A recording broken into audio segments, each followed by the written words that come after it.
અને હવે અમદાવાદની મહત્વપૂર્ણ ગતિવિધિઓ પર એક નજર। ભાજપ ચૂંટણી પ્રચાર કરે છે, પરંતુ તેની સાથે તેના મતદાર કેવી રીતે બૂથ સુધી પહોંચે તેનો પણ ખ્યાલ રાખે છે। જો ભીડને મતમાં પરિવર્તિત ન કરી શકાય તો પ્રચાર નકામો છે, તે વાત ભાજપ સારી રીતે જાણે છે અને એટલે જ કદાચ મ્યુનિસિપલ કોર્પોરેશનની ચૂંટણીમાં ભાજપે પ્રચારની સાથે તમામ વોર્ડમાં મતદાતાઓને ચૂંટણી સ્લીપ આપવાની કામગીરી શરૂ કરી છે। પાલડી વોર્ડમાં કેમ્પેન સાથે ઉમેદવારો મતદાતાઓને મતદાન મથક સુધી કેવી રીતે પહોંચાડવા તેને લઈને ભાજપે બ્લુપ્રિન્ટ બનાવી છે। ચૂંટણી પ્રચાર પૂરજોશમાં શરૂ થઈ ગયો છે, ત્યારે નેતાઓ અને કાર્યકર્તાઓ ઉત્સાહમાં હોય તે છે સ્વાભાવિક, પરંતુ આ ઉત્સાહમાં ભારતીય જનતા પાર્ટી સત્તાના નશામાં તમામ નીતિ નિયમો નેવે મૂકી રહી હોય તેવા દ્રશ્યો જોવા મળ્યા।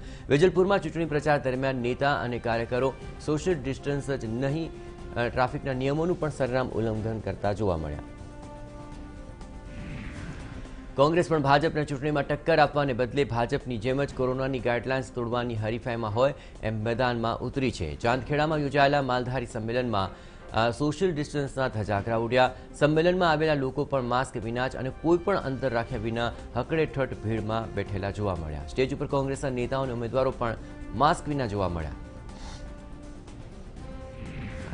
અમદાવાદની CIMS હોસ્પિટલનું બિલ મંજૂર કરવા લાંચ માંગવાના કેસમાં એસીબી ફરાર આરોપી ડોક્ટર નરેશ મલ્હોત્રાની ધરપકડ કરી છે।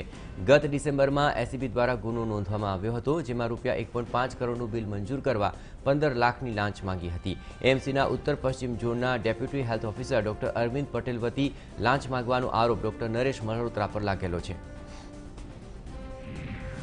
અમદાવાદના વેજલપુરમાં એક જ દિવસમાં 2 બાળકીઓને ત્યજી દેવાના કેસમાં પોલીસે 2 આરોપીની ધરપકડ કરી છે। પોલીસે સીસીટીવી ફૂટેજના આધારે બંને આરોપીની ઝડપી પાડ્યા। તપાસમાં સામે આવ્યું કે પ્રેમીનું બાળક હોવાથી પરિણીત મહિલાએ બાળકીઓને ત્યજી દીધી હતી।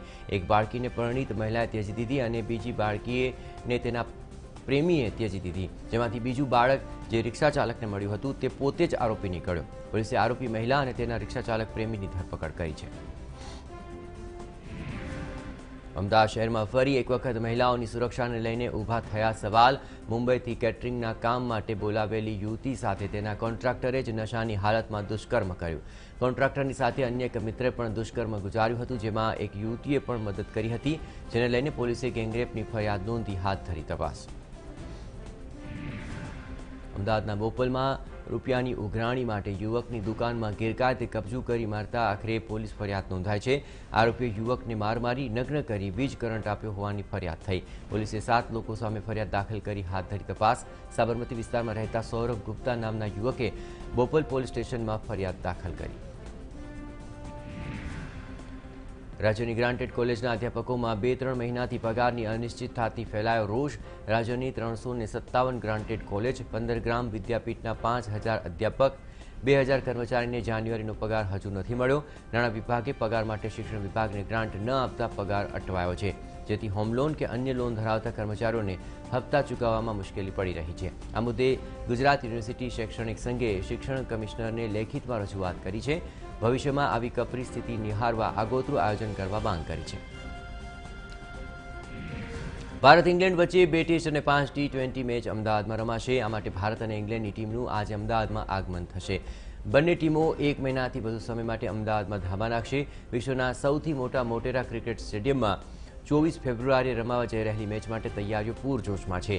ક્રિકેટ પ્રેમીઓ આ સ્ટેડિયમમાં મેચ નિહાળવા માટે આતુર છે। અત્યાર સુધી હજારો ટિકિટોનું વેચાણ પણ થઈ ચૂક્યું છે।